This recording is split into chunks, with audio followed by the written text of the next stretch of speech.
Boa noite, amigos. Para mim é uma grata satisfação estar aqui no Núcleo de Educação Espírita São Assis por primeira vez. Quero agradecer o merecido convite por parte de Antônia. Aproveito para fazer votos de que essa casa continue de portas abertas, passando pela pandemia ou fora da pandemia, com o objetivo de acolher os corações aflitos e confortá-los. Eu gosto de lembrar sempre de uma frase de Caibar Schutel, quando eu vou ao templo doutrinário por primeira vez. Ele diz que ninguém vai ao templo primeiramente para dar, mas para receber. E desde que eu atravessei aquela porta, tenho recebido não apenas as boas-vindas, mas as vibrações dos mentores espirituais dessa casa e dos trabalhadores encarnados e desencarnados. Então, vida longa e que mais jornadas como essa sejam feitas. O tema não poderia ser mais especial. Refletir sobre a nossa existência como seres imortais, para onde vamos, de onde viemos, faz parte das indagações filosóficas que atravessaram os tempos, rumo aos séculos. Os maiores pensadores da humanidade sempre refletiram à luz da razão sobre a nossa origem, e talvez essa seja uma das questões mais populares e mais inquietantes íncitas em A Gênese, uma das obras da codificação kardeciana. Quando Kardec, ao abordar a Gênese espiritual, a gente lê todo o capítulo e chega à conclusão de que nós não podemos precisar quando fomos criados.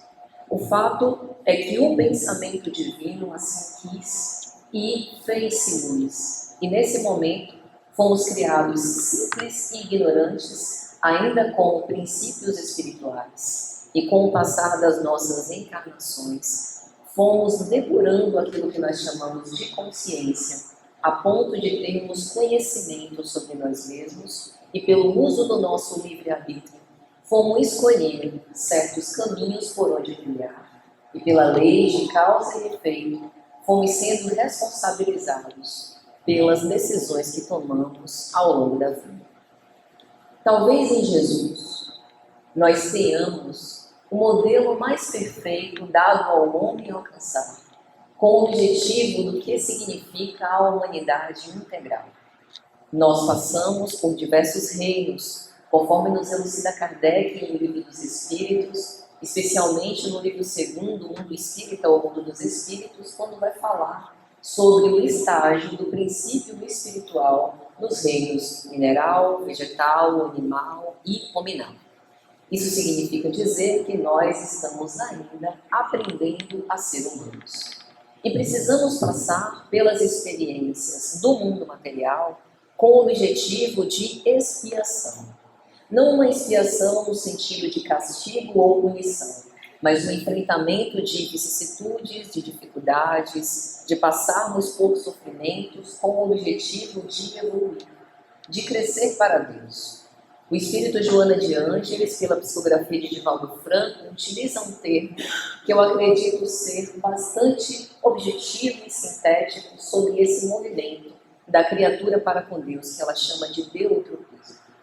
Assim como as plantas buscam a luz do sol, com o objetivo de crescerem, se desenvolverem, de florescerem e frutificarem, nós também buscamos a essência divina através da prática do amor no limite das nossas possibilidades, dentro das conjunturas em que nos encontramos. Por isso renascemos numa família. Essa família não nos foi designada ao acaso. Nada na criação é fruto do nada. Ou seja, há um propósito divino para todas as coisas. E a família na qual nós encarnamos funciona como celeiro das relações que nós vamos travar depois do nosso desenvolvimento. Ali nós temos o reflexo do nosso pensamento. A vida que nós criamos, as dificuldades que nós trazemos, os conflitos a que somos convidados a dirimir, estão presentes na nossa família. Então, muito mais certeiro do que o resultado de uma terapia de vidas passadas, o olhar sobre a nossa constelação familiar nos dá a medida exata da missão de que nós estamos investidos nessa reencarnação, que é apenas um dos fascículos da nossa vida. Jesus, ao vir à Terra, mostra-nos, através do comportamento do Filho unigênito de Deus frente às tentações, às oportunidades que ele tem de enfrentar aos orgulhosos, aos doutores, aos humildes, às pessoas ditas de má vida, aos publicanos, cobradores de impostos, qual deve ser o nosso comportamento com o objetivo de ensaiarmos aquilo que ele nos profere no Sermão da Montanha. Sede perfeitos, como perfeito é o vosso Pai Celestial. Essa perfeição relativa que é dada ao homem alcançar, nada mais é do que o desenvolvimento da sabedoria à medida que nós nos colocamos nas experiências. E julgo oportuno nós começarmos esse diálogo de hoje nos referindo exatamente ao Cristo no Sermão da Montanha, no capítulo de número 5, versículos 13 a 16, para que nós possamos começar a entender o processo de evolução do ser. Disse Jesus: vós sois o sal da terra. Ora, se o sal se tornar insosso, com que o salgaremos? Para nada mais serve, senão para ser lançado fora e pisado pelos homens. É sempre importante contextualizar as falas do Cristo de acordo com o momento histórico no qual ele viveu. Tudo em Jesus é sabedoria e síntese. E essa capacidade de interpretação dos seus ensinos, talvez ainda levemos muito tempo para nos aprofundar no que realmente ele quis dizer. Mas de acordo com o nosso estado de consciência, nós conseguimos depreender que a época do Cristo, o sal como hoje, servia para temperar os alimentos. Sabemos que a medida correta do sal é necessária para um bom tempero, para que a gente faça uma boa refeição. Assim como o sal foi utilizado e ainda hoje o é em certas circunstâncias para conservar os alimentos. O sal também possui uma utilidade medicinal em algumas condições. E naquela época, o sal estragado era utilizado para derreter o gelo proveniente da neve no Templo de Jerusalém. Aquela região, embora não seja muito comum, em alguns dias do ano, enfrentava nevadas. E por conta da região do templo não destinada à parte sagrada ser utilizada para holocaustos e sacrifícios, oferendas de legumes e frutas e sacrifício de animais, durante essas condições, essas ocasiões, ficava apinhada de gente. E com o advento da neve, o templo, formado por aquelas pedras enormes, o piso escorregadio, poderia provocar acidentes. Então o sal, que virava insosso, que não servia para alimentação, era colocado sobre o gelo com o objetivo de derretê-lo e limpar para evitar o terreno escorregadio. Quando Jesus nos compara ao sal da terra, ele coloca o ser humano como medida exata das suas próprias relações. A forma como nós nos relacionamos conosco e com Deus dá a medida na nossa relação com o outro. E nós vemos em Jesus o modelo perfeito que implica para nós os desafios que precisaremos empreender para nos tornarmos autênticos filhos de Deus quando ele se relaciona bem com todas as pessoas. Jesus gostava de pessoas. Com a sua argúcia psicológica, psicoterapeuta em comum, conseguia perscrutar o íntimo de cada um para saber do que cada qual tinha de necessidade. E ainda que o outro não estivesse aberto ou maleável aos preceitos divinos, não estivesse aberto a essas mensagens de vida e esperança que ele propunha, ninguém saía do contato do Cristo sem sair profundamente transformado, senão naquele momento depois. Isso por conta da superioridade moral absoluta que o Cristo manifesta em relação a nós. Então, quando ele nos exorta que nós sejamos o sal da terra, é como se ele pedisse que cada um de nós nos esforçasse para, dentro do nosso patrimônio evolutivo, de todas as virtudes que nós já desenvolvemos, de todas as faculdades que conseguimos conquistar e que dormem em germe no espírito imortal que nós somos, dessemos ao outro o que de melhor nós temos. Porque na convivência nós podemos piorar as coisas se quisermos. É por isso que vemos relações violentas, conflituosas, tumultuadas, pululando na sociedade. Se nós quisermos colocar e depositar o nosso olhar no lado pior das pessoas, assim faremos e tornaremos a Terra, que é um hospital-escola, um verdadeiro antro de martírios, mas nós estamos sendo convocados para outro trabalho. O nosso trabalho é de amar muito. Amar não apenas o suficiente, mas amar até doer. Isso, para algumas pessoas que desconhecem a profundidade dos ensinos evangélicos, pode soar como apologia ao masoquismo.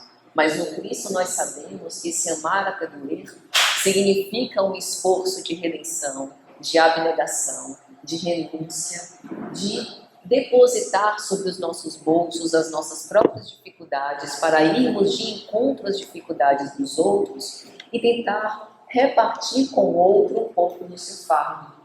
Isso não significa esquecer-se, é cuidar da nossa missão principal e individual. Cada um de nós está investido do dever de melhorar a si mesmo, de nos transformarmos moralmente e sermos amanhã um pouco melhores do que somos hoje. Mas de também olhar para a necessidade do outro, seja através da escuta, do exercício da paciência, da misericórdia, da compaixão, da fidelidade, da empatia, tão falada nos redes sociais e na prática tão pouco vivida. Jesus também vai dizer, continuando esse capítulo 5, vós sois a luz do mundo. Não se pode esconder uma cidade situada sobre um monte, nem se acende uma lâmpada e se coloca debaixo do alqueire, mas coloca-se no candeeiro ou na luminária, e assim ela brilha para todos que estão na casa. Brilhe do mesmo modo a vossa luz diante dos homens, para que, vendo as vossas obras, eles glorifiquem vosso Pai que está nos céus. Eu costumo dizer que a vedete das nossas apresentações públicas é a mensagem. A mensagem divina deve reluzir acima da nossa imagem pessoal, porque nós ainda repetimos os erros dos hebreus que acompanharam Moisés na fuga em direção à terra prometida. Construímos um bezerro de ouro e cultuamos a nossa própria imagem ou falsos ídolos ou falsos profetas. No entanto, o que o Cristo nos convida é que o cristão seja um manequim na vitrine. Não que nós vamos nos aparecer, mas todos nós nos associamos mentalmente com outros espíritos, encarnados e desencarnados, que fazem parte da nossa constelação psíquica, por assim dizer. Isso significa que a evolução do ser em nível individual também acompanha a evolução de outros seres com os quais nós nos afinizamos. Por isso nós somos vitrines. O apóstolo Paulo chamava isso de nuvem de testemunhas. Uma nuvem de testemunhas que nos circunda, que nos observa, que compartilha conosco dos nossos gostos, dos nossos afetos, que, se tem uma moralidade elevada, nos encorajam em nossos afazeres, mas se permanecemos presos às más paixões e aos expedientes viciosos, se comprazem conosco no mesmo expediente de coisas. E assim nós somos sempre a soma de muitos. Isso significa que quando eu acendo a minha luz íntima, me tornando ou me esforçando para me tornar a luz do mundo, eu acendo balizas para que através desse caminho não apenas eu trilhe, mas trilhem também todos aqueles que mourejam conosco e que nos observam e nos seguem de algum modo. Na obra O Problema do Ser, do Destinidador, por Leon Denis, na primeira parte, quando ele vai falar sobre o problema do ser, no capítulo de número 9, em que ele versa sobre a evolução e a finalidade da alma, ele vai dizer: só Deus é o doador da vida. A alma sempre promana do Criador. O que implica dizer que nós somos centelhas luminosas ou partículas divinas, provenientes dessa fonte fecunda e infinita que é o amor de Deus. E esse doador da vida é ele o responsável pela criação em nível maior e menor.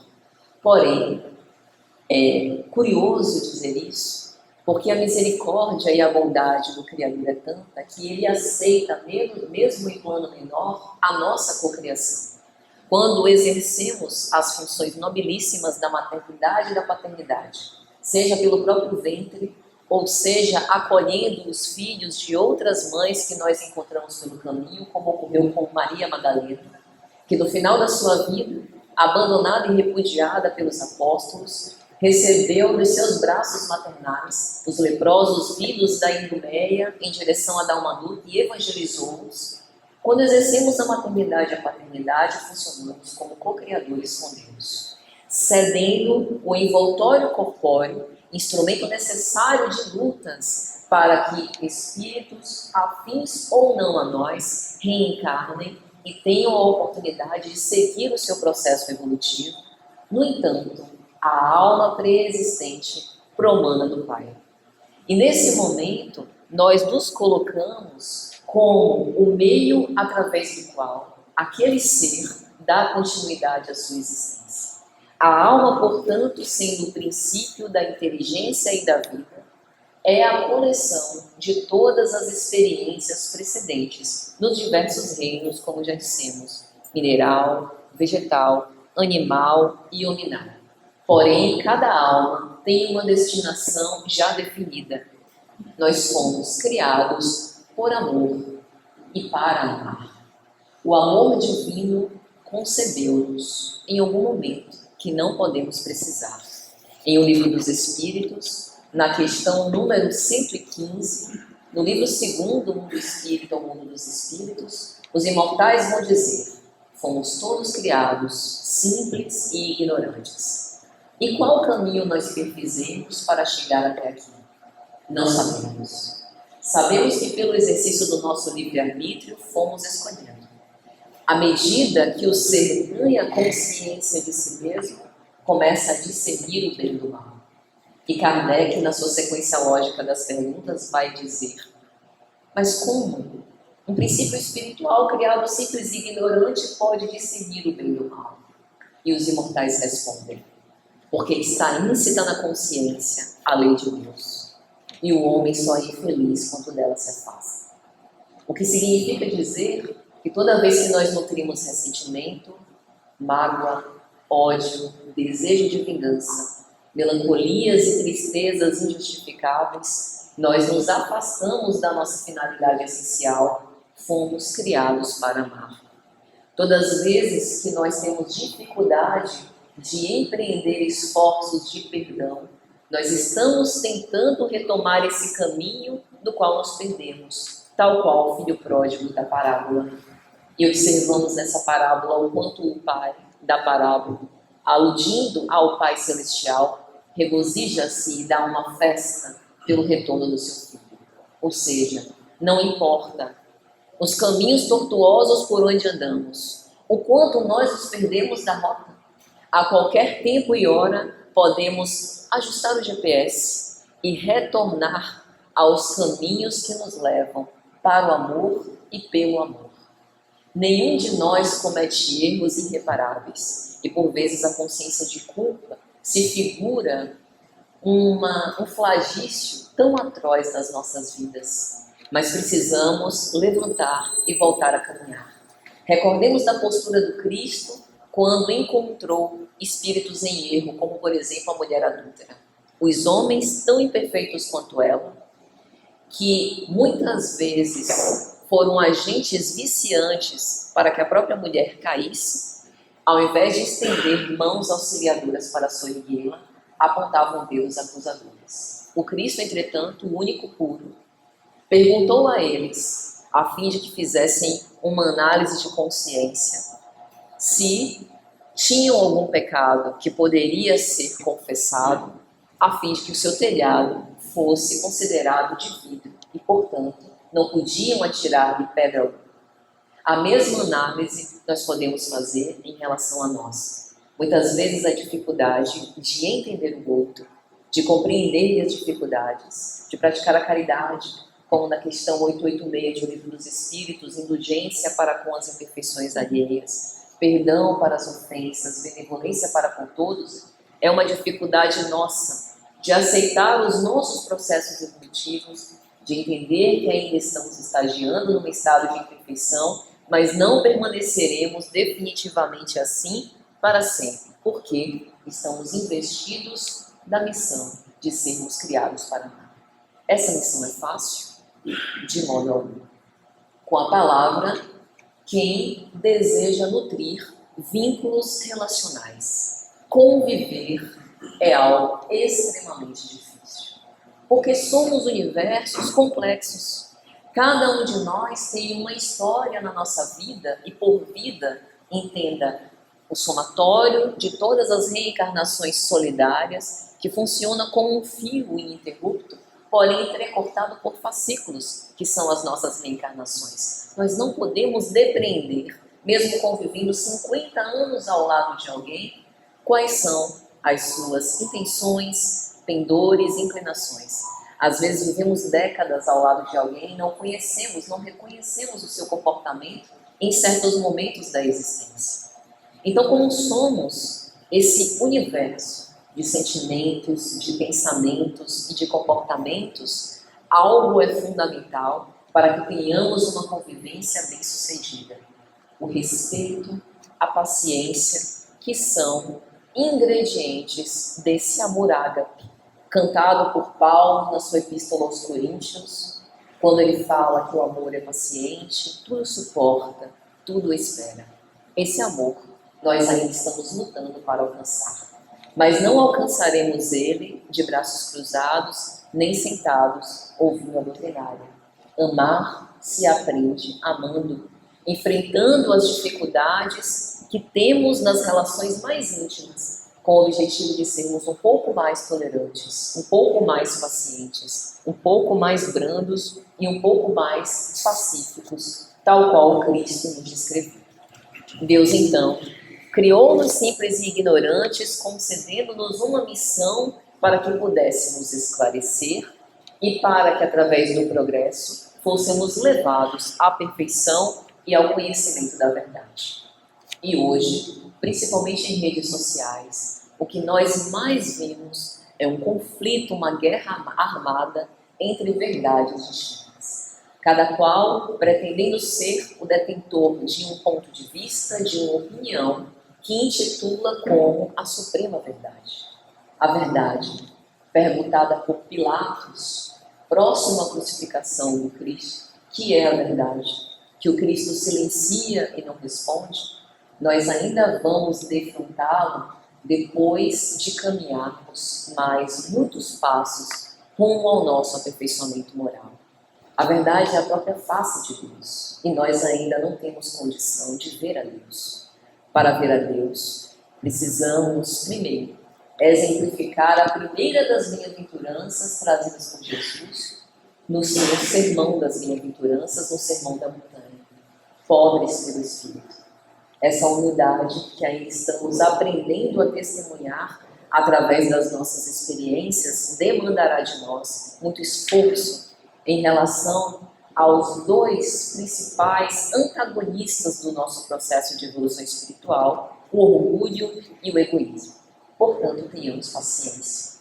Deus se revela como fez pela primeira revelação através da lei de Moisés, a segunda através do Evangelho de Jesus e a terceira através do Espiritismo. Porém, a face de Deus ainda será conhecida por nós quando atingirmos essa perfeição relativa que é dada ao homem alcançar. Nesse processo, precisamos começar a nos estimular a desenvolver a aceitação e a submissão. É isso que nos faz chegar mais rápido para o alcance dessas metas. Mas será que essa é a regra geral de nós? Ou nós nos comportamos muito mais insubordinados, não resignados perante os desígnios divinos? Quantas vezes, querendo exigir de Deus a satisfação dos nossos próprios caprichos, nos colocamos chateados e indignados quando a vontade divina supera as nossas expectativas. Nos sentimos frustrados, decepcionados, muitos enfraquecemos a própria fé no Criador, não reconhecendo que aquilo, ainda que pontualmente, não possa ser visto assim por nós, foi o melhor que aconteceu ao nosso respeito. Por isso o Espiritismo é tão consolador. Ele nos ajuda, não obstante a experiência enquanto espíritos imperfeitos, a altear o nosso olhar e ver além do problema posto à nossa frente, ver mais à frente. É como se ele fosse ajustando a nossa ótica perante a realidade como espíritos imortais que nós somos. Embora estudemos a imortalidade, ainda estamos, em verdade, bem longe de viver conforme a imortalidade. Pois se já vivêssemos, talvez as aflições que nos chegam seriam muito pequenas, pequenas fagulhas que apenas nos incomodariam, sem necessariamente nos deixar num estado completamente deprimido ou debilitado, em que muitas vezes nos deixa. Todos nos tornaremos perfeitos. Se há uma fatalidade, essa é a fatalidade do espírito imortal que todos nós somos. Chegaremos lá, porque a lei de progresso é uma das leis morais íncitas em O Livro dos Espíritos. E através da reencarnação, que é o móvel desse progresso, nós encarnamos e reencarnamos com o objetivo de buscar a nossa via redentora. Essa é a função da vida no mundo material. Na questão 132 do Livro dos Espíritos, os imortais vão dizer a Kardec que Deus impõe a encarnação aos espíritos com o objetivo de fazê-los chegar à perfeição, por mérito próprio. Porque se Deus quisesse, assim o faria. Tornaria-nos perfeitos, sem que fosse necessário o nosso engajamento e implicação com esse processo evolutivo. Mas onde o nosso mérito? De conquistar, à custa dos próprios esforços, desenvolver e despertar essas potencialidades que nos dormem e gerem. Por isso os imortais dizem, para alguns, a encarnação é uma expiação, para outros uma missão. Para alcançar essa perfeição, devem suportar, sem murmurar, todas as vicissitudes da existência corporal. É nisso que está a expiação. Essa tarefa também é desafiadora. Suportar, sem murmurar, todas as dificuldades pelas quais passamos. Talvez uma das principais questões quando nos defrontemos a uma enfermidade, a um processo de solidão afetiva, ao abandono dos nossos afetos queridos, ao processo de desencarnação precoce, quando nos sentimos sozinhos, aos problemas de escassez material, seja, onde está a justiça dessa aflição? Abrindo o Evangelho segundo o Espiritismo, capítulo 5, Bem-aventurados os aflitos. A primeira mensagem é sobre a justiça das aflições. Kardec não encadeia os capítulos nem as mensagens nos capítulos do Evangelho ao acaso. Essa sequência lógica é a sequência lógica das nossas indagações existenciais. Então ele fala sobre a justiça das aflições, fala sobre as causas atuais dos nossos sofrimentos, sobre as causas anteriores, sobre o fato de muitas vezes nós sofrermos desnecessariamente por processos ansiosos e de depressão que vemos hoje pulularem na nossa sociedade, por diversas razões, porque nós não podemos reduzir um adoecimento mental a uma causa única. Somos o ser interexistencial e temos várias dimensões. A dimensão fisiológica, a dimensão emocional, a dimensão espiritual, a dimensão relacional, a dimensão cultural na sociedade em que vivemos.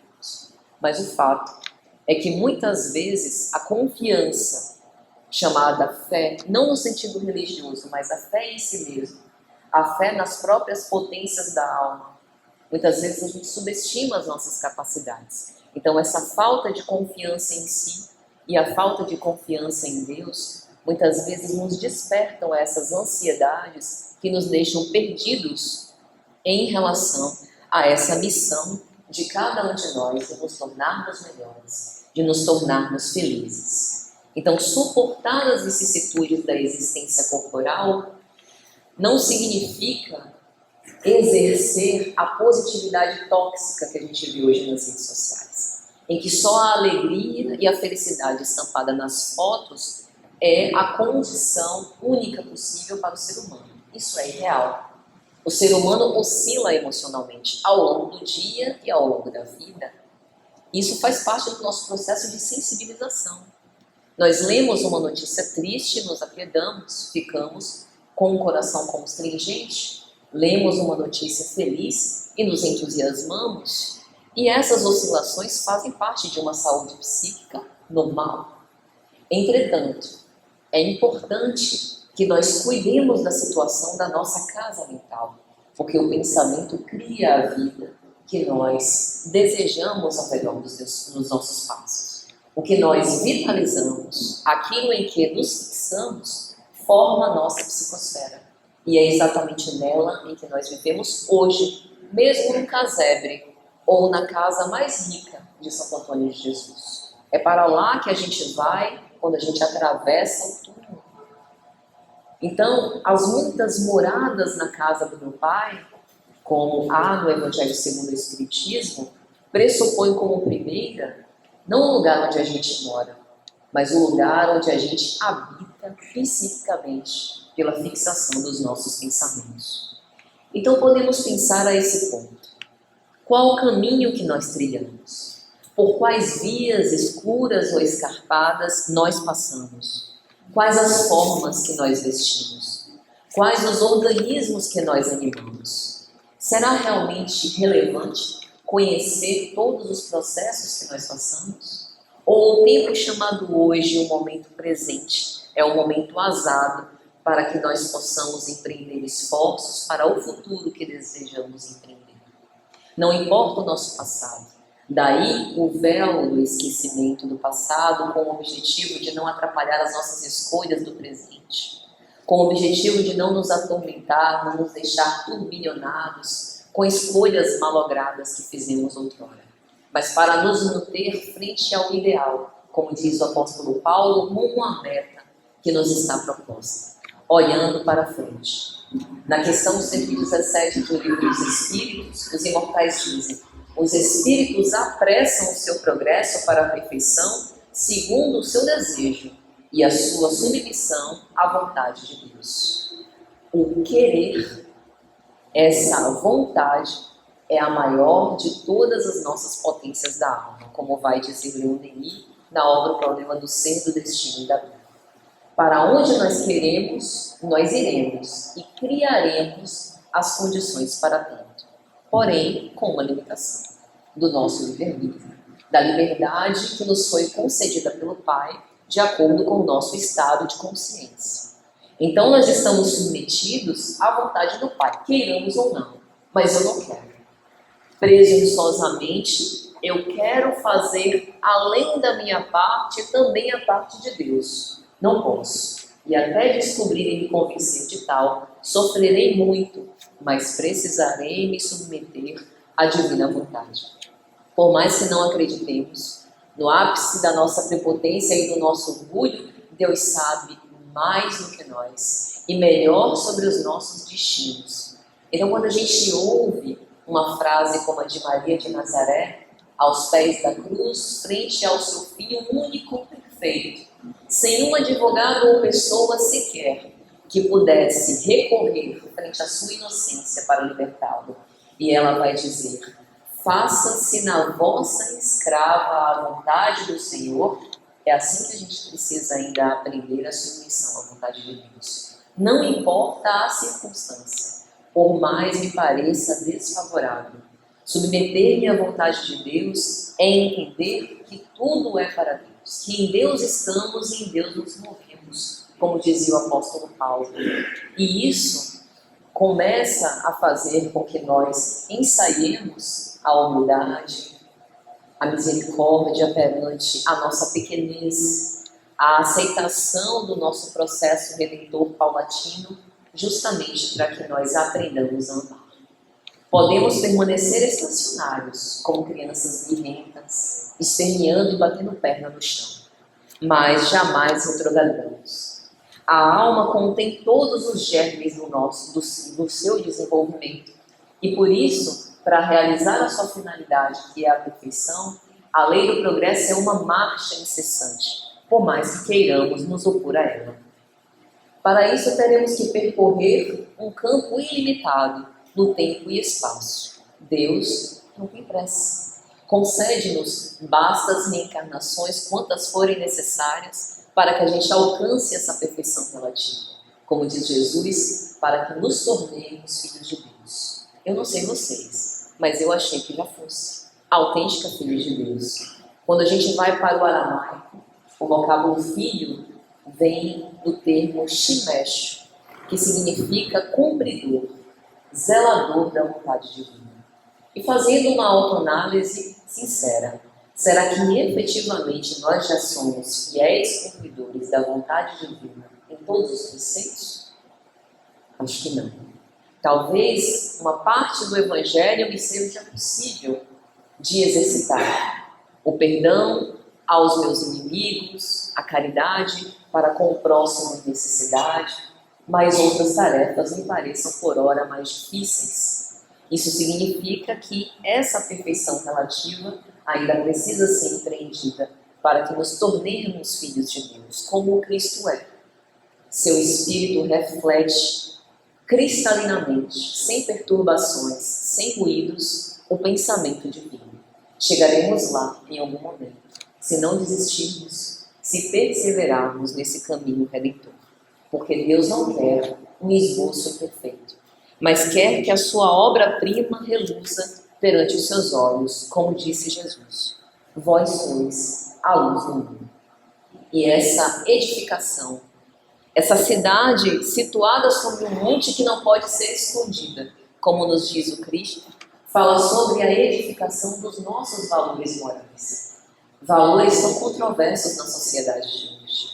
Por vezes, algumas relações trabalhistas nos colocam frente aos nossos próprios valores morais. Empresas que promovem assédio moral em relação aos seus funcionários, que os induzem à tomada de decisões para favorecimento próprio que contraria o ideal que muitas vezes nós abraçamos. É uma questão de escolha. Servir aos homens ou servir a Deus? Paulo já refletia sobre isso. Se eu quisesse servir aos homens, não poderia servir a Deus, ser servo do Cristo. Então, veja que para ser luz do mundo e fazer a nossa luz brilhar perante os homens, isso não tem nada a ver com aparecer-se, como na nossa sociedade atual. A sociedade do século XXI, ela tem um gozo escópico, que significa dizer um gozo por aparecer e ser visto. Publicizamos uma série de mensagens, de imagens, de vídeos. Muitas vezes nos importamos com a opinião dos outros, com a imagem e a reputação que nós estabelecemos na nossa sociedade, mas damos menos valor àquilo que nós entesouramos no nosso coração. Esquecidos de Jesus. Onde está o teu tesouro, aí está o teu coração. O que implica dizer, onde estão as suas preocupações? Onde estão os seus desejos? Quais são as suas ambições? Porque nós podemos ter ambições, sobretudo de ordem material, por que não? O nosso objetivo enquanto ser espiritual é progredir material, intelectualmente, mas sobretudo moralmente. O que nós não podemos nos permitir é que, a pretexto de ter ambições de ordem material, nós nos percamos do ponto de vista espiritual. Porque isso seria vivermos conforme a carne, como nos diz o apóstolo Paulo. Então, iluminando-nos, nós também vamos iluminando o caminho daqueles que mourejam conosco. Mas qual seria o objetivo da evolução? Qual a razão de ser da vida? Será que seria reduzir-se a esse processo de nascer, crescer, desenvolver-se, procriar e morrer? Bem se vê que não. Muitos nem conseguem terminar esse ciclo que nós julgamos ser natural. O objetivo da vida, independente das condições em que ela se dê, porque todas oferecem aprendizado e fonte para o aperfeiçoamento moral, é exercitar a sabedoria. Para que através do nosso trabalho, do nosso esforço, nós possamos ser um pouco melhores a cada dia. E o um pouco é importante. Nós precisamos começar a gerenciar as expectativas que nós temos com o nosso processo evolutivo. Muitas vezes superlativizamos Esse é nosso objetivo existencial, e alguns se aventuram a dizer que vão evoluir tudo que precisa numa reencarnação só. Bem se vê o alto desconhecimento. Não percebe o universo interno que a gente ainda precisa devassar. Nós que invariavelmente vivemos tanto para o ego, para o lado mais superficial da nossa personalidade, aquilo que nós aparentamos.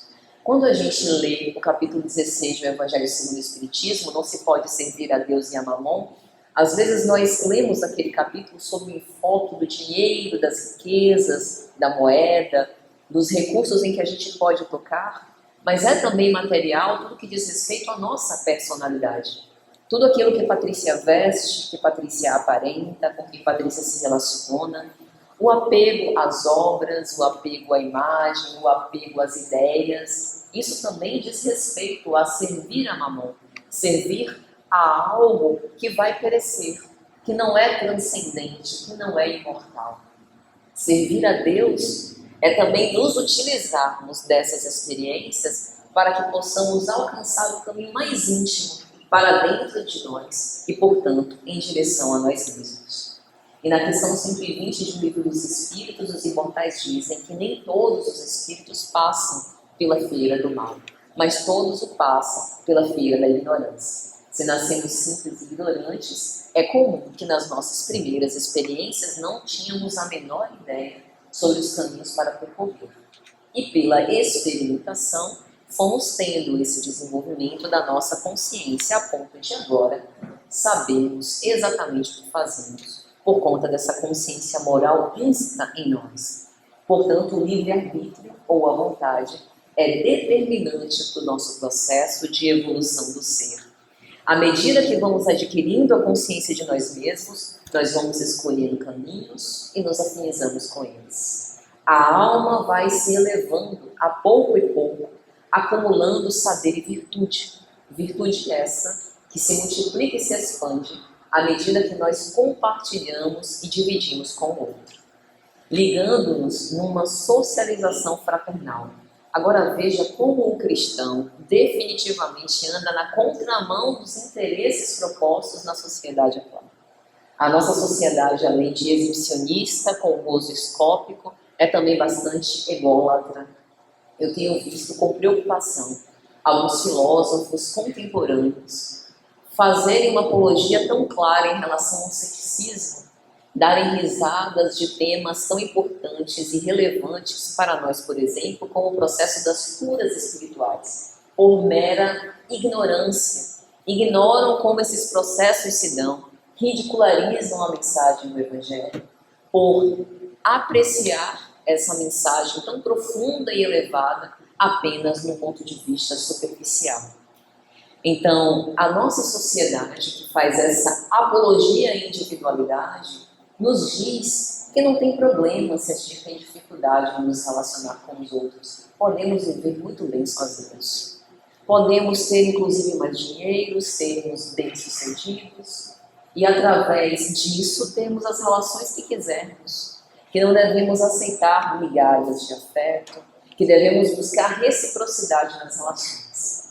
De modo algum, a minha fala se destina a fazer apologia para que nos mantenhamos em situações tóxicas ou abusivas. Cada um de nós somos responsáveis pela conquista da nossa verdadeira felicidade. Mas eu me pergunto, meus amigos, se Jesus Cristo aguardasse reciprocidade para se relacionar com as criaturas humanas, onde nós estaríamos? Porque foi justamente pelo fato do Filho unigênito de Deus ter um amor tão grande pela humanidade, que esse amor espraiou como os raios do sol para aquecer os nossos corações. E se ele aguardasse que nós reconhecêssemos naquele momento a sua excelsitude, o seu messianato, o seu poder e a sua glória, até hoje ele estaria aguardando o nosso retorno. Porque esse processo de evolução é lento. Nós, hoje, mais sensíveis à mensagem evangélica, talvez naqueles tempos nos colocássemos na condição de antagonistas, se lá estivéssemos reencarnados.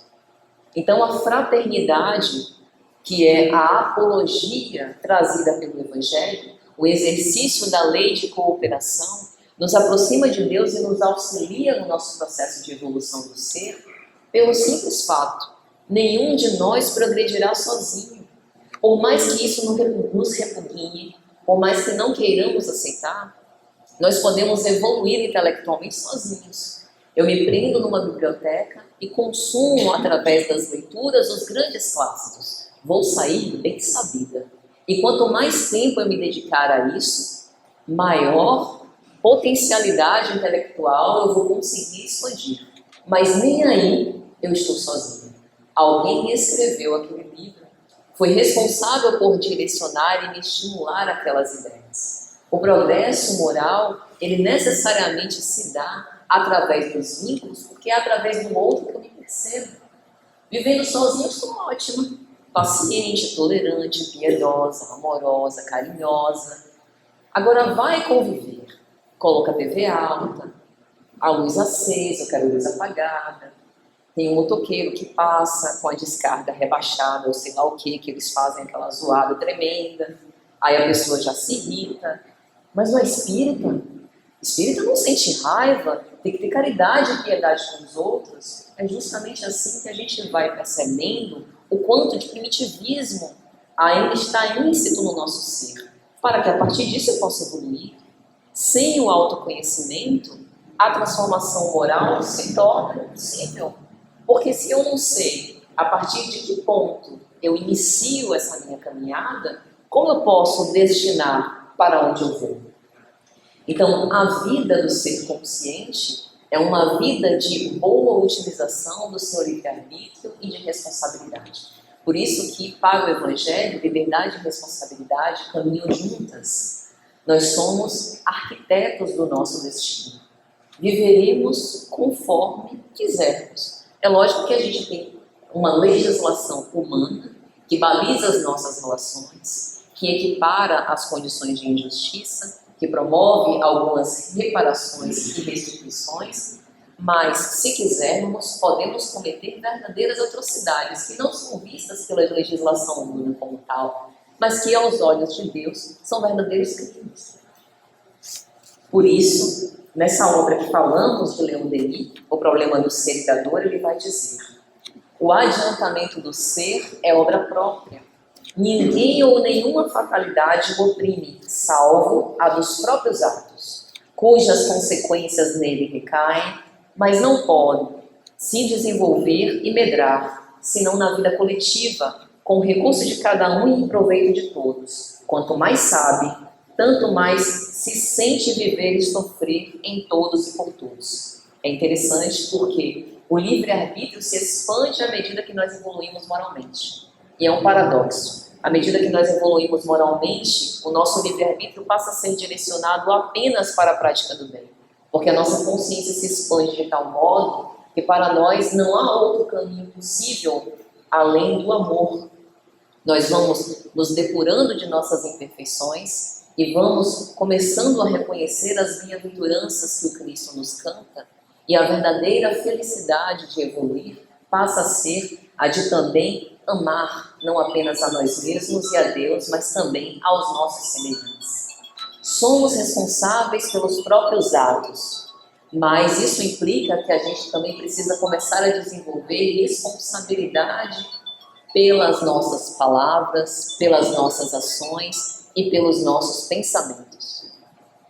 Somos responsáveis por aquilo que dizemos, por aquilo que pensamos e por aquilo que compartilhamos. Muitas vezes queremos responsabilizar os nossos irmãos desencarnados e encarnados através das obsessões pelos dramas que padecemos, porém a sintonia foi nossa. É como uma parede de rádio, em que a gente sintoniza na frequência que mais nos apetece em relação às músicas ou às programações que estão passando.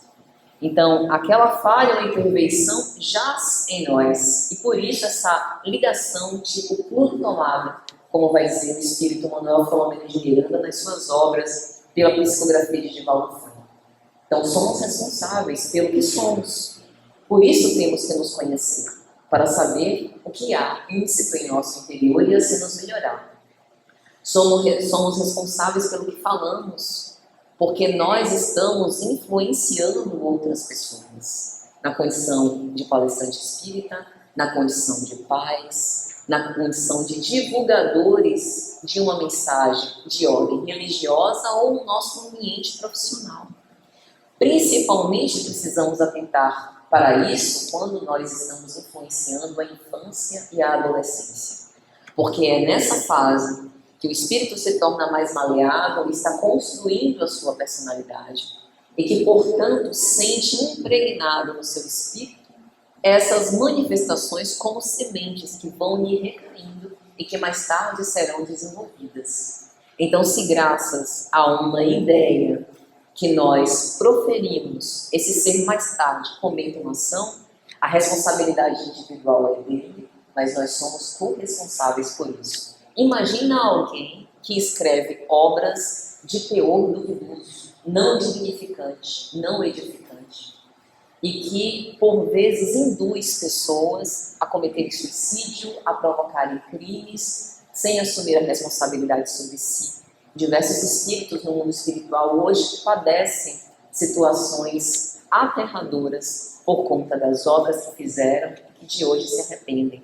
Temos responsabilidade afetiva pelos outros. Isso não significa que a gente precise assinar embaixo de todos os milindres dos outros.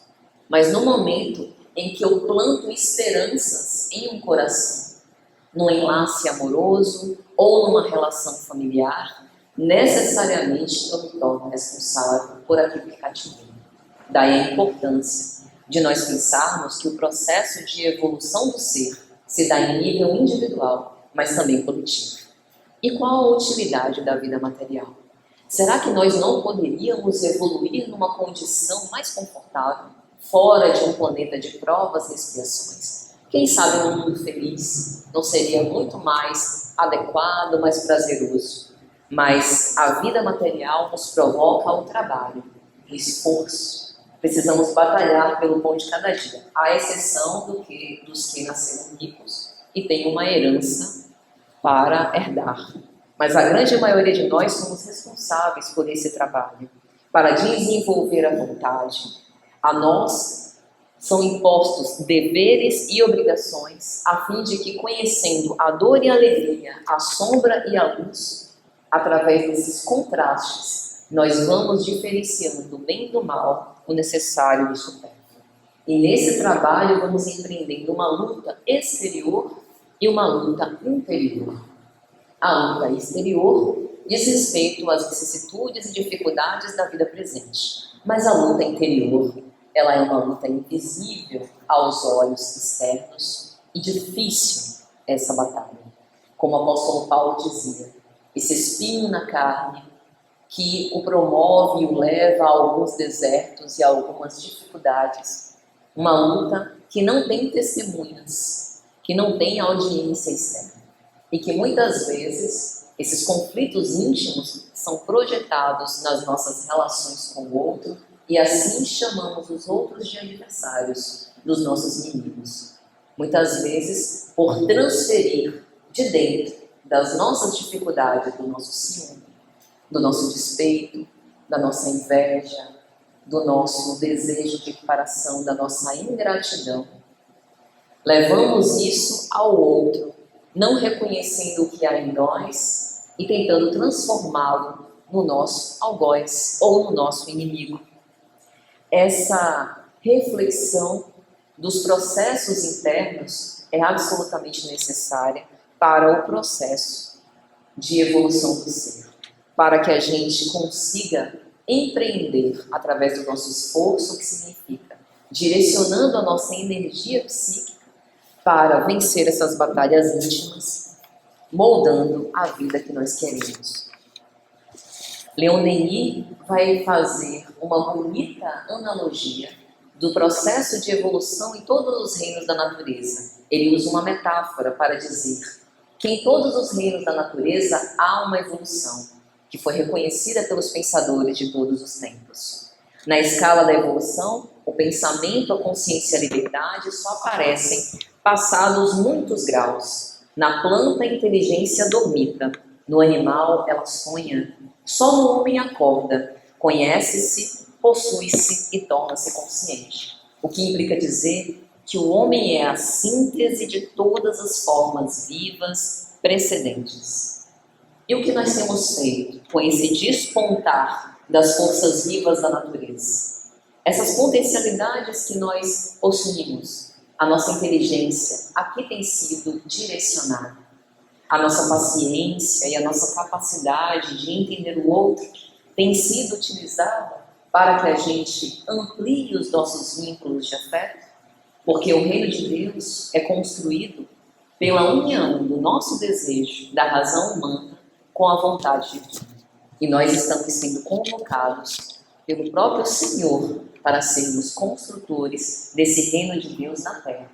E o palco para isso se dá nos nossos próprios corações. Aquilo que nós edificamos no nosso mundo íntimo, o que levamos para o coração, aquilo que nós nutrimos em relação a pensamentos e sentimentos, são os tijolos, é a argamassa, a base desse reino divino construído dentro de nós. E assim, através desses processos reencarnatórios, dessa tarefa árdua, desafiadora, em que vamos mergulhando nesse ciclo da vida para enfrentar os sofrimentos que são o preço da nossa felicidade, um dia chegaremos a alcançar o termo de nossa viagem. E esse termo dar-se-á na figura parabólica do festim de bodas que o Cristo nos canta. Ele fala sobre um Senhor que vai comemorar as bodas ou o casamento do seu filho. E Jesus gostava do símbolo do casamento. O casamento como símbolo máximo das nossas relações materiais de comunhão, de união. União não apenas insolúvel do ponto de vista da união verdadeira, da união espiritual, mas uma união íntima, uma união profunda. Então a figura do casamento é essa figura da comunhão da criatura para com Deus. E os servos que chamam os convidados para o casamento enfrentam muitas dificuldades. Os convidados não querem ir. E o Senhor então pede que eles vão às encruzilhadas em todos os lugares. Todos fomos chamados, porém nem todos escolhidos. Essa expressão do Cristo, muitos os chamados, poucos os escolhidos, não fala de prediletos para Deus. Nós escolhemos. Nós fomos escolhidos sob o ponto de vista de sermos eleitos pelo Pai como consciência edificada, consciência espiritual, para, através do nosso livre-arbítrio, tecer caminhos próximos da lei de amor. Então a vontade é nossa. Deus nos chama a esse trabalho, mas a vontade é nossa de aceitar ou não. E nesse festim das bodas, o traje nupcial era algo exigido aos convidados, o que significa dizer que a gente não pode se apresentar de qualquer modo. Esse traje nupcial diz respeito às nossas transformações íntimas, às nossas melhorias, aos nossos aperfeiçoamentos. E esse processo, ele não se dá através da extirpação violenta do mal que ainda há em nós. A nossa parcela sombria, negativa, de imperfeição, a violência com que a gente ainda se trata, o egoísmo que ainda medra em nós, o orgulho, o melindre, a ingratidão, todas as aflições íntimas de que padecemos só poderão ser vencidas a pouco e pouco. No contraposto, eu preciso exercitar as virtudes contrárias para vencer as imperfeições que ainda jazem no meu íntimo. Então, se eu quero vencer o orgulho e o egoísmo, preciso eleger a prática da humildade e caridade onde quer que eu esteja, na casa espírita, no trânsito. Olha que oportunidade maravilhosa de exercer o Evangelho de Jesus. Dentro de casa, no meu seio familiar, no exercício da minha profissão, em qualquer lugar. Deus nos permite assim percorrer vagarosamente essas vias sinuosas, acumulando esses tesouros da paciência, nos matriculando na escola do sofrimento, para mais tarde nossas faculdades desabrocharem em feixes deslumbrantes. E já para concluir, agradecendo a paciência e a consideração de todos, gostaria de declamar um poema chamado Evolução, de Antero de Quintal, na forma de um soneto, que ele diz assim: fui rocha, Em tempo e fui no mundo antigo, tronco ou ramo na incógnita floresta. Onda, espumei, quebrando-me na aresta do granito, antiquíssimo inimigo. Rugi, fera talvez, buscando abrigo, na caverna que em sombra urze e giesta, ou monstro primitivo, ergui a testa, no limoso paú, glauco passivo. Hoje eu sou homem, e na sombra enorme vejo, a meus pés, a escada multiforme, que desce em espirais na imensidade. Interrogo o infinito, e às vezes choro, mas estendendo as mãos no vácuo, adoro, e aspiro unicamente a liberdade. Que Deus nos abençoe e nos proteja, que nós tenhamos perseverança, coragem e não resistência, para que possamos empreender os nossos desafios evolutivos, a fim de apenas nos tornarmos amanhã um pouco melhores do que fomos hoje, para que um dia possamos gozar dessa verdadeira liberdade com responsabilidade e amor. Que Deus abençoe e muito obrigada.